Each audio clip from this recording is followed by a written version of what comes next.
पंख लेके उड़ा चला जाए रे जहाँ।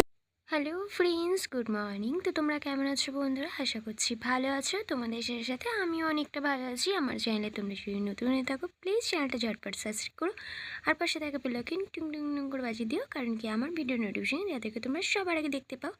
তো আজকে ফাইনালি আমাদের সেকেন্ড ডে, আর আজকে আমরা চলে যাচ্ছিলাম তারকেশ্বর ধাম। আগের দিন নিমাইতীর্থ ঘাট ছিলাম, তো নিমাইতীর্থ ঘাটের থেকে এখন যাব মারোয়ারি চটি। সেখানে নাইটটা কাটিয়ে তারপরে কিন্তু ভোর ভোর বেরিয়ে পড়বো তারকেশ্বর ধাম। তার জন্যই যাওয়ার পথে ফার্স্টেই চলে এসেছিলাম কিন্তু ডাকাত কালীবাড়ি। ডাকাত কালীবাড়ির মায়ের কথা তোমরা কম বেশি অনেক ভিডিওতেই জেনে থাকবে, তো আলাদা করে আমি আর কিছুই বললাম না। চলো মাকে এবার দর্শন করানো যাক। আমাদের এখানে ডাকাত কালী মা সত্যি কিন্তু খুব জাগ্রত। একবার মায়ের কাছে কোনো কিছু তোমাদের মনোবাঞ্ছনা জানালে মা কিন্তু ফিরিয়ে দেন না। তার সাথেই রয়েছে বাবা ভোলানাথের মন্দির। এখান থেকে মাকে দর্শন করে বাবাকে দর্শন করে এখন গুটি গুটি পায়ে সামনের দিকে এগিয়ে যাচ্ছিলাম। যাওয়ার পথেই সেদিনকে ছিল রামনবমী, তার জন্য রাস্তায় কিন্তু বেশ ক্রাউড, আর রামকে নিয়ে বেরোনো হয়েছে পদসভার জন্য। আমাদের তারকেশ্বর ধাম যাত্রাটা বেশ সুন্দর ছিল। রাস্তাঘাটে এত মানুষের ক্রাউড দেখে আর রামকে দেখে মনটা অনেকটা তৃপ্তি হয়ে গেল। তার সাথে পৌঁছে গেলাম মারোয়ারি চটিতে। এখানে এসে মানুষের কত সমাগম, আর তার সাথে সাথে রয়েছে সুন্দর সুন্দর বাঘ, আর তার সাথে রয়েছে মানুষের আত্মনাদ আর বাবা ভোলানাথের জন্য জয়ধ্বনি। চলো তোমাদের মারোয়ারি চটিটা এবার পুরোটা ঘুরিয়ে দেখা যাক। রাত অনেক হয়েছে, প্রায় 2:30 বাজে। তো 2:30টার সময় আমরা এখানে এসে পৌঁছেছি। মানুষ কিন্তু এখন নিদ্রামগ্ন। তো আমরা এখানে চলে এসেছিলাম সুন্দর কিছু দৃশ্য অনুভব করতে। সকাল হলে আর এই দৃশ্যগুলো দেখতে পাবো না। তারপরে এখানে 20 টাকার বিনিমূল্যে এখানে কিন্তু আমরা কিছু ফটো ক্লিপ তুলে নিয়েছি। এনার কাছে ডিএসএলআর থাকলেও কিন্তু এনার ফটো কিন্তু একদম ভালো আসে না। তোমরা এখানে আসলে এই সমস্ত প্রলোভন থেকে একটু দূরে থেকো। আমরা ওই স্ক্যামের শিকার হয়েছি। পরের ভিডিওতে অবশ্যই তোমাদের ফটোগুলো দেখাবো। 20 টাকা পার পিস এক একটা ফটো নেবে, কিন্তু ফটোগুলো এতটাই বাজে তোমাদের কি আর বলবো, কোয়ালিটি ভীষণ বাজে। যাই হোক, তোমরা এই স্ক্যামগুলোর থেকে একটু দূরে থেকো। তারপরে চলে আসলাম আমাদের মেইন ভোলানাথের কাছে, যে জায়গাটায় আসলে আমি সব থেকে তৃপ্তি পাই। এই যে বড় ভোলা বাবাটাকে দেখছো, এই ভোলা বাবাটার কাছে তুমি যা চাইবে তাই মনোবাঞ্ছনা পূর্ণ হবে। একবার অন্তত চেয়ে দেখো। তারপরে এখান থেকে কিছু মন্ডা মাঠাই নিয়ে সকাল সকাল কিন্তু সবাই হাই তুলতে তুলতে এখন রওনা দিয়েছি একদম পুরোপুরি তারকেশ্বর ধাম। আজকের জার্নিটা সত্যি অসাধারণ ছিল। কতক্ষণে বাবার দরবারে পৌঁছাবো এটাই ওয়েট করছিলাম। কথা বলতে বলতে দেখো বাবার ধামে পৌঁছে গেছি, আর আমাদের গাড়িটা পার্কিং হয়ে গেছে। এখন গুটি গুটি পাই বেশ 15 থেকে 20 মিনিট হেঁটে গেলেই পৌঁছে যাব বাবার বাড়িতে। বাবার বাড়ি মানে ভোলে বাবার দর্শন করতে পারবো। আর আমরা আজকে যেখানে ছিলাম সেটা ছিল রাজবাড়ি। এখানে এসেই আমরা একটুখানি রেস্ট নিয়ে তারপরে কিন্তু চলে গেছিলাম একদম বাবাকে দর্শন করতে।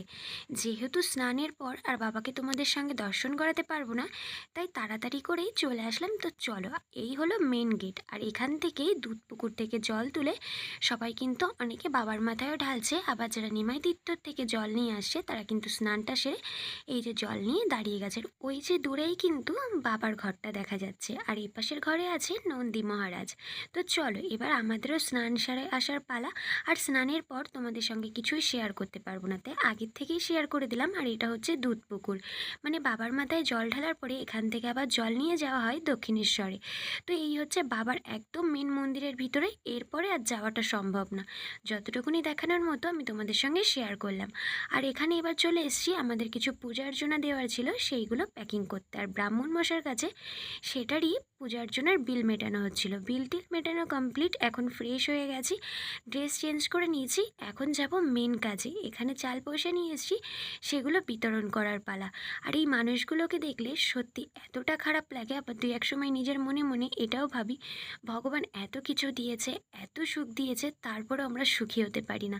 আর এই সমস্ত মানুষকে কিছুই দেয়নি, তবু এরা কতটা সুখী। তারপরে এখানে পুজোর ডালাগুলো নিয়ে চলে গেছিলাম একদম মেন মন্দিরে পূজা অর্চনা দিতে।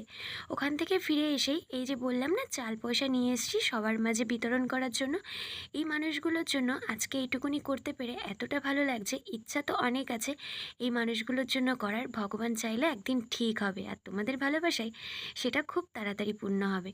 তো এখান থেকে সবাই মিলে মা মাসি দিদি যারা যারা গেছিলাম সবাই মিলে অল্প অল্প চাল পয়সাগুলো বিতরণ করছিলাম, আর আনাই হয়েছিল এনাদের জন্য। ছোট বাচ্চাটাকে দেখছো, মুখের হাসিটা দেখে আমার এত ভালো লেগেছে কি আর বলবো। সামান্য কিছু দিয়েছি তাতেই এরা এতটা, আর কিছু মানুষকে তো ভরে ভরে অনেক কিছু দিয়েছি, তাদেরকে কখনো খুশি করতে পারিনি। যাই হোক সেসব কথা আর না বললেই না। এখন চলে এসলাম কিছু মার্কেটিং করতে। মেলা বাজারটা ভালোইভাবেই ঘুরে দেখলাম, দারুণ সুন্দর সুন্দর এখানে জিনিস, তেমন কিছু নেওয়া হয়নি। তারপরে এসে দেখছি এখানে মেন মন্দিরে কিন্তু দণ্ডি কাটা চলছিল। যাদের দণ্ডি কাটা মানসিক থাকে তারা কিন্তু এরকম দণ্ডি কাটে, আর প্রচুর মানুষ এখানে দণ্ডি কাটছিল, যেটা প্রতি বছরই এখানে করা হয়, কিন্তু ভিডিও ক্লিপের মাধ্যমে তোমাদের সঙ্গে শেয়ার করে উঠতে পারি না। এবছর যতটুকুনি আমি পেরেছি তোমাদের সাথে শেয়ার করার চেষ্টা করেছি। তোমাদের যার যার মনোবাঞ্ছনা আছে অবশ্যই কিন্তু একবার বাবাকে জানাতে পারো, অবশ্যই সেটা ফুলফিল হবে। তারপরে ওখান থেকেই কিন্তু চলে এসেছি দক্ষিণেশ্বর। বলেছিলাম দক্ষিণেশ্বরে জল নিয়ে এসে পূজা অর্চনা করা হয়। এসেই এখানে মহাপ্রভুদের সঙ্গে দেখা, প্রভুরা তো এখানে বসে আছে আর আমার ফোনটা নেওয়ার জন্য তৎপর হয়েছিল। তারপরে মায়ের মন্দির দর্শন করলাম। মায়ের মন্দির যেহেতু 2টোর পর বন্ধ থাকে সেহেতু আর মায়ের মন্দিরে প্রবেশ করতে পারিনি। তারপরে এখানটা একটু স্নানের জন্য রেডি হয়ে গেছিলাম। দক্ষিণেশ্বর এসে এখানে স্নানের একটা রিচুয়ালস আছে, সেটা পালন করতে হয়। তো চলো এখন সেই ঘাটের দিকে যাওয়া যাক। আর এই হচ্ছে কিন্তু মায়ের মন্দিরটা। মায়ের মন্দির বন্ধ থাকায় সেহেতু আর ভিতরে যেতে পারিনি, তোমাদের আগেই জানালাম। মায়ের মন্দিরের পাশ দিয়ে এখন চলে গেছিলাম মায়ের যে মেন ঘাট আছে সেই ঘাটে। ঘাটে গিয়ে একটু মাথায় জল দিয়ে কিছুটা জল নিয়ে কিন্তু আমরা আবার বেরিয়ে পড়েছিলাম।